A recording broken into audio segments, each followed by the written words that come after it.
Hey guys, for today's video I want to talk a little bit about how you can use your own artwork for creating videos with AI. So, as some of you might have learned from my previous videos, I have trained an AI, or that is several AI models on my own artwork. But now I want to just talk generally speaking about how you can use AI with your artwork without AI taking over the whole job, like you getting to do the relaxing meditative process of creating art, drawing or painting or whatever, and have AI do the stuff that you don't want to do, like animate the whole thing or put together the whole video for you. So here we have an example of me drawing by hand an image that you cannot see here, but it's this guy laying drunk in bed. And I tell Microsoft Copilot I want it to make the outlines clearly defined so that I can easily see my character. Here we go, excuse me. So this last example didn't work. Sorry about that. Here we go. So I need your help making my outlines perfectly black and the background perfectly white. Okay, so usually back in the day, you would need a scanner to do this. This is something you can use any chatbot to do, and it will not change the outlines at all. So here, it totally kept the same exact outlines, but it made it as if it had traced over the whole thing with like a perfect black ink color. Now this you can use if you want to color your drawing on your PC, because here I can just like, I don't know, open OpenToonz, import my drawing into OpenToonz, and here you have it. You see that? Like I turned it into a vector. I couldn't have done that with the simple pencil drawing, but I can do it when I use AI to retrieve the outlines. Now my vector here wasn't perfect, but it never is anyway. So this is 1,000 times better than if I just took my pencil drawing straight into OpenToonz. Simply just popped it into Microsoft Copilot from my phone, snapped the picture with my iPhone, popped that thing into Microsoft Copilot, it gave me this. Like it even removes the step of having to plug my phone into my PC because I can just head straight into Copilot and then I have my drawing in there. Now, I did ask it here to color my drawing, but it became too much for the same chat. So I'm going to show a different example of that. But so here we have a drawing, same thing. I just took a picture of it, uploaded it into Microsoft Copilot, and asked it to color it for me. You see? It is the same exact drawing. A little difference in the teeth, you see there? Like it struggled a little bit with creating the mouth the same exact way that I did, and it changed the nose a little bit, but it's very easy for me to change that stuff back if I wanted to. The drawing like this was supposed to be like me making fun of Tinder, so it's a match with this guy who has like huge muscles, and then it says hat here. But I mean, this stuff is extremely easy to fix. Again, just pop it into any Krita or OpenToonz or any doodling program and just fix it. Extremely simple. Now, this was a drawing with a lot of details. Like there's a lot going on here. If you have a simpler drawing, this works even much better. So here we have another example. Just some guy with an evil grin. Again, a pretty complicated image for an AI to understand because it's very supernatural in many ways. Like these eyebrows don't make sense, and that's kind of the whole point with this drawing. Copilot understood it perfectly. Now, before you think like, but then I have to use Microsoft Copilot. No, like all the chatbots pretty much get this now. You can do this with Google Gemini. You can do it with Microsoft Copilot. I'm guessing you can do it with a whole bunch of other ones as well. This is just where technology is now. So it can color drawings for you, but the problem is, okay, so it doesn't resemble my way of adding shadows and highlights. That's where I've trained an AI model on my own artwork. So if I use this like for the first frame and have Qwen 2.1 animate based off of that frame, all the subsequent frames after will be in my art style because I've trained an AI. I've trained a Qwen 2.1 model on my art style. I know that sounded very complicated, but it's true. So even though this specific image does not resemble the way that I add shadows and highlights, if I pop that thing in as an input image into that Qwen model that I've trained on my artwork. So this is how I do my coloring, like this, with a spray brush. And you see when it animates things, here is Qwen animating base using that model. You can see that I'm trying to find a good example here so that you get where I'm going with this. Yeah, I'll just take some random image. You can see that it understands to use the spray brush and how to use the spray brush, and will do that with all these subsequent frames. So it will keep the same type of shadows and highlights, so to say, but make it look like I did it, essentially. Now, you don't have to go that far. Here's an example of where I have done the drawing.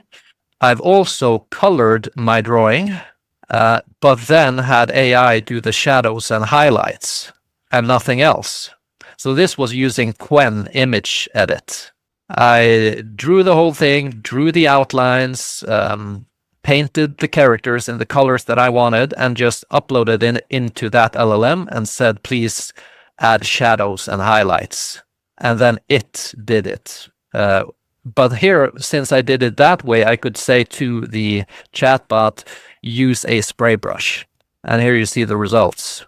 Now, taking this a step further, here's an example of when I have drawn the characters by hand and had a different chatbot add colors to it. So these were all pencil drawings originally that I do in my little sketchbook.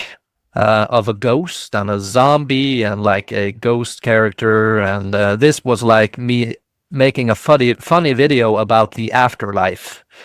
AI did the coloring, but based off of my ideas, that as well. So these characters were originally intended for a video game where I drew them all in like 8-bit style with colors.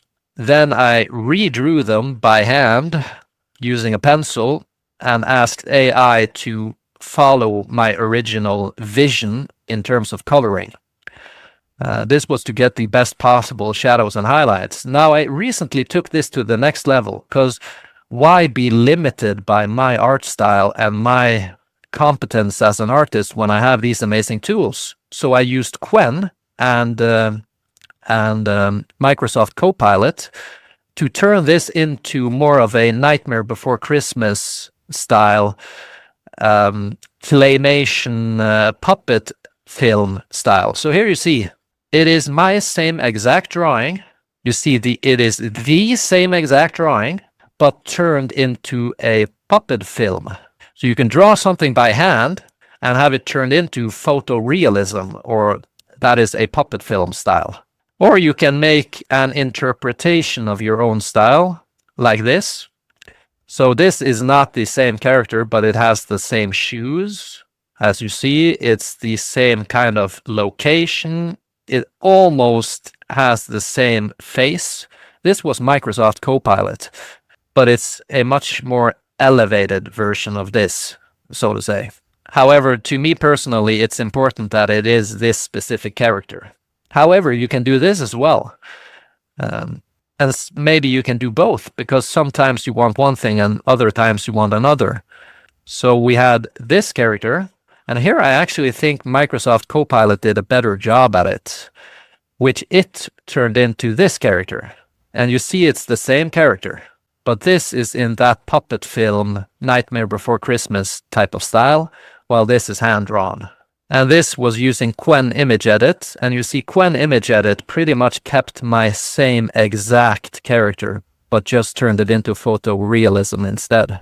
So it depends on what you're trying to create, essentially. Do you want an interpretation of your art, or do you want your exact art turned into something else? Now, this has to be the project that I'm most excited about. Here, my zombie character, this one was so fun because here both Copilot and Qwen understood it so well. Like, both of them totally got it. This was my favorite though. So this was done by Qwen ImageEdit. Qwen ImageEdit is actually extremely good, and that thing you can download and run locally on your own machine for free. Or you can use it on the Qwen chatbot. Yeah, that's it for today, folks. I hope you found this useful. To me, this is amazing that we can do this nowadays. It opens up so many doors, and it's so fun. What I'm trying to do is enjoy the process of making artwork and express myself with that artwork, but using AI to do the tedious stuff, so to say. Where I come up with the stories, I come up with the characters, I decide all of that, but I don't have to draw all the animations frame by frame. I don't have to figure out how to color a character in a specific type of lighting, a specific type of style, all of that stuff. Tedious work is all done by artificial intelligence, making it possible for you to realize your vision more quickly and make more of your vision available to people, tell more of your story. And I couldn't create all of these films at that speed if it wasn't for these tools. And why is that important? Like, I made some videos about my story with alcoholism, which is why I chose to hide my identity on this channel. All trained on my artwork, but I couldn't make these films without AI. Like, it would take me years to animate this stuff. But it's created with an AI that is trained on my artwork. So it tells a personal story, and it does a very good job at it. And in this way, I can promote sobriety to someone who might need it out there. So just one example, or just tell stories, like in general. It's a hobby that is much more healthy than many other things you could be doing nowadays, like, I don't know, drinking or spending all your money on video games or whatever. This is a much more healthy way to spend your time. And when I draw these characters, I often just escape reality altogether. It's almost like a drug, because it's so calming and relaxing and meditative, and you listen to some music and just sit there and totally chill out. And if it becomes this daunting thing where you think, man, but how am I supposed to color these characters? Or how am I supposed to do this or that? Don't worry. You just snap a picture of it, upload it into an AI, and it can help you out. Yeah, so that's it for today, folks. I hope you found it useful, and I'll see you guys later.